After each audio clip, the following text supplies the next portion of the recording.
Vamos para a nona questão do CESP aí, falando a respeito da normalização. Diz o seguinte aqui, essa questão, vamos voltar para a tela um pouquinho para vocês curtirem a beleza. Não é tão bela assim, mas a alegria do professor de dar essa aula realmente extremamente motivante, lecionar aqui no Estratégia Concurso, tá bom? Então vamos lá, vamos para essa questão, olha só, acerca da abordagem relacional, da normalização, foi embora aqui, da normalização do SGBD e outros conceitos relativos a banco de dados, julgue o item a seguir. E aí o item diz o seguinte, né? Uma relação está na quarta forma normal, olha só, uma questão de quarta forma normal, né? É aquela forma normal onde a gente começa a ter problemas com a dependência de junção, né? Ou você tem que ter a junção sem perda, né? Ou seja, você decompõe a sua tabela original e você precisa recompor a tabela baseada nas diversas tabelas que você separou, e ela não pode nem criar tuplas extras, né, que a gente chama de tuplas espúrias, nem pode faltar algum elemento da tabela original. E aí, a quarta forma normal, ela começa a ter situações em que surgem essas ausências de valores ou tuplas que não estavam presentes no modelo original. Então, por isso que a gente começa a ter mais cuidado com a normalização, porque pode influenciar nesse sentido. E aí ele diz o seguinte, né? Uma relação está na quarta forma normal quando o conteúdo do registro não puder mais ser reconstruído, ou seja, efetuar o join, que é aquela ideia, deixa eu colocar aqui, né? Você tem a tabela original, vou chamar de TO, você divide ela em três tabelas, vou chamar aqui de T1, T2 e T3. Qual é a ideia desse tipo de normalização? É que você consegue, a partir de uma operação de junção, ou seja, você vai efetuar um join aqui sobre essas outras tabelas, você vai conseguir reconstruir exatamente a tabela original. Então, uma relação está na quarta forma normal quando o conteúdo do registro pode ser reconstruído.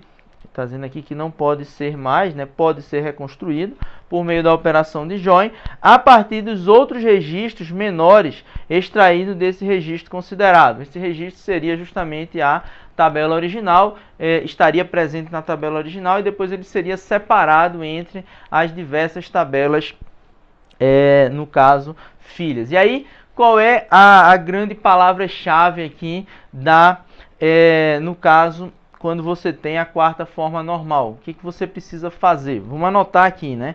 A quarta forma normal, ela visa eliminar a dependência multivalorada, certo? Então, essa é a ideia da terceira forma normal. Mais especificamente, a gente pode dizer que a quarta forma normal, ela vai eliminar a dependência multivalorada não trivial. A gente não vai entrar no detalhe do que é esse não trivial agora, tá? Mas é um bônusinho aí que pode aparecer em algumas situações, você não deve se assustar, porque é isso mesmo, ok? Então, a questão está errada, né? Voltando aqui para o escopo, porque a quarta forma normal está associada à eliminação das dependências multivaloradas. O que é uma dependência multivalorada, professor? Imagina o seguinte, né? Você, no caso aqui, a Silvinha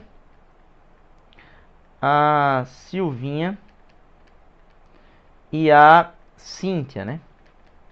A gente tem duas pessoas aqui, cada uma com uma lista aí de hobbies, né? Então a Silvinha, por exemplo, gosta de ler, gosta de dançar e gosta de, no caso, assistir seriado.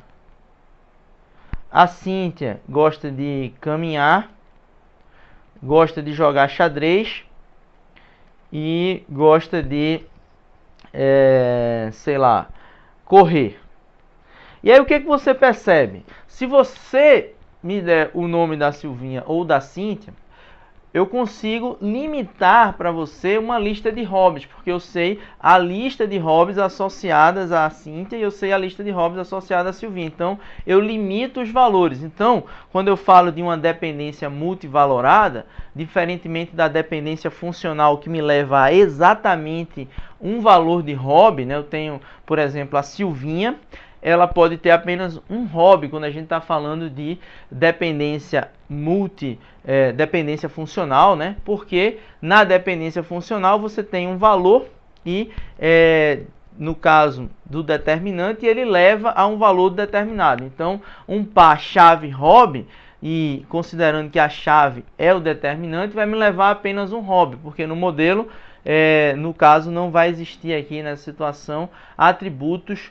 multivalorados, né? E aí, como consequência, por exemplo, da situação em que a Silvinha pode ter mais de um hobby, você começa a surgir situações como essa, onde a Silvinha ela está associada a vários hobbies. E aí você lembra lá da normalização, quando a gente sai de uma situação, de uma tabela onde a gente tem um atributo multivalorado e a gente vai querer, no caso, ajustar essa tabela para um modelo relacional, a gente faz o quê? A gente cria uma nova tabela onde a chave da tabela original vai compor junto com cada um dos valores dos atributos multivalorados. Professor, não entendi. O senhor podia explicar melhor essa questão aí dos atributos multivalorados, como é que eles saem lá na primeira forma normal? Vamos fazer o seguinte, né? Coloquei aqui um slide em branco e aí vamos pensar da seguinte forma, né? A gente tem aqui uma tabela simples, tá? Aqui a gente vai ter só 3 atributos. O ID, o nome. Vou botar para a tela para vocês não ficarem vendo a minha careca, tá? Então, vamos lá, né? Vou voltar agora aqui para a tela branca, né? Então, vamos lá. Olha só, a gente tem aqui uma tabela onde a gente vai ter 3 colunas, né? No caso, o ID, o nome e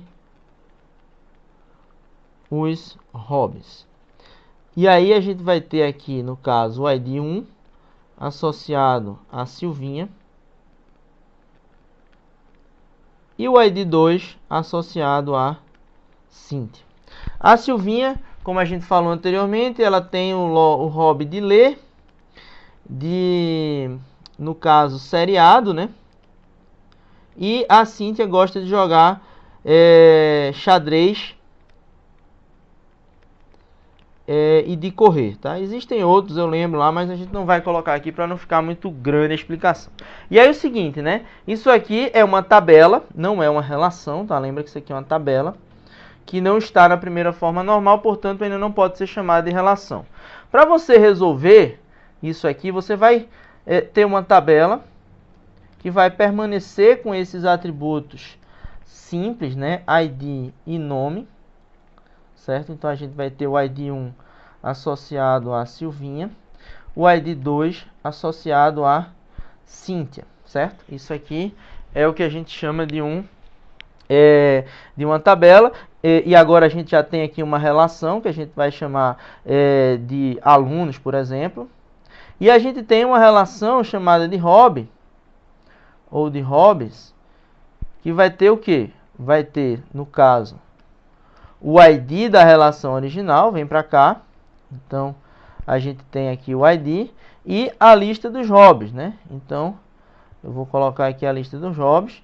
E aí a gente vai ter o seguinte, né? A gente vai ter a Silvinha com ID 1 associada a ler.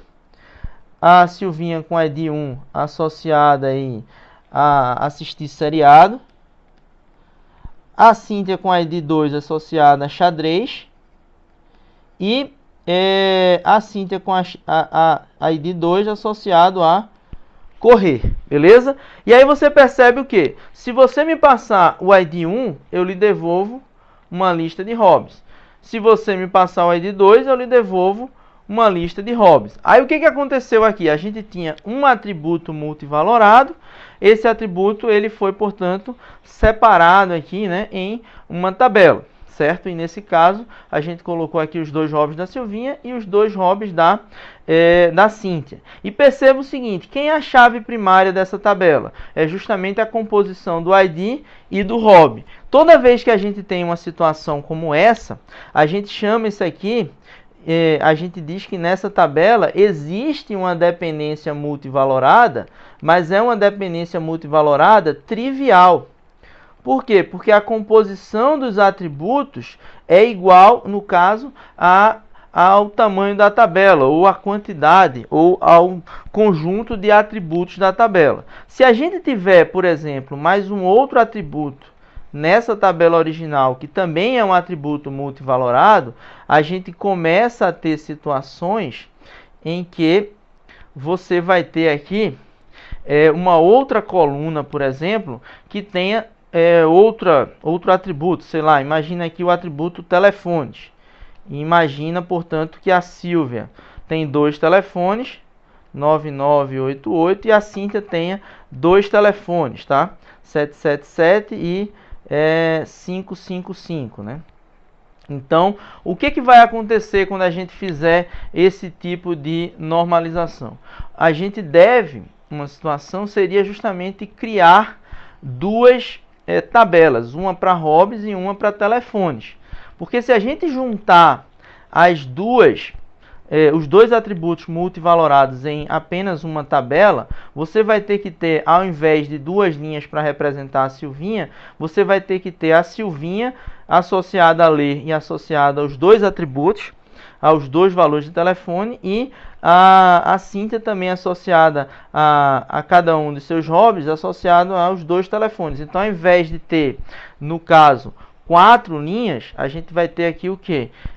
4 vezes 4 linhas, que seria o produto dos hobbies vezes os telefones, ou seja, você teria 16 linhas para colocar todas as combinações nessa tabela. E é justamente essa situação onde você tem uma dependência multivalorada, nesse caso não trivial, porque você tem 2 dependências multivaloradas aqui, onde o ID determina os hobbies, ou multidetermina os hobbies, e aí a indicação de dependência multivalorada é dada por 2 setinhas, tá? Os hobbies, e o ID, ele também multidetermina os telefones. Então, quando você tem uma situação como essa, você vai precisar normalizar e você vai dividir aí.